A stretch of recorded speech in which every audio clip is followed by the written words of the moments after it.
హీరోగా కొనసాగుతూనే రాజకీయాలు స్టార్ట్ చేసి ఎన్నో విమర్శలు అందుకుంటున్నారు పవన్ కళ్యాణ్. పవన్ కళ్యాణ్ పిఠాపురం నియోజకవర్గం నుంచి భారీ మెజారిటీతో గెలుపొందడంతో ఆయనకు పెద్ద ఎత్తున ప్రశంసల వర్షం కురుస్తుంది. Mega family and mega fans నుంచి భారీగా ప్రశంసలు అందుకుంటున్నారు.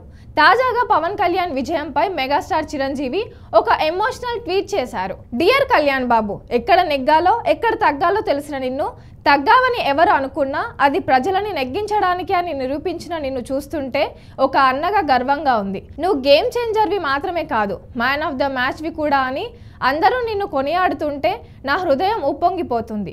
నీ కృషి, నీ త్యాగం, నీ ధ్యేయం, నీ సత్యం జనం కోసమే. ఈ అద్భుతమైన ప్రజా తీర్పు రాష్ట్ర భవిష్యత్తు కోసం, ప్రజల సంక్షేమం కోసం, అలాగే నీ కలల్ని నువ్వేర్పరచుకున్న లక్ష్యాన్ని నిజం చేసే దిశలో నిన్ను నడిపిస్తాయని ఆకాంక్షిస్తూ, ఆశీర్వదిస్తూ శుభాభినందనలు. నీవు ప్రారంభించే ఈ కొత్త అధ్యాయంలో నీకు శుభం కలగాలని, విజయం సాధించాలని మనస్ఫూర్తిగా ఆశిస్తున్నాను అని అంటూ చిరంజీవి ట్వీట్ చేశారు.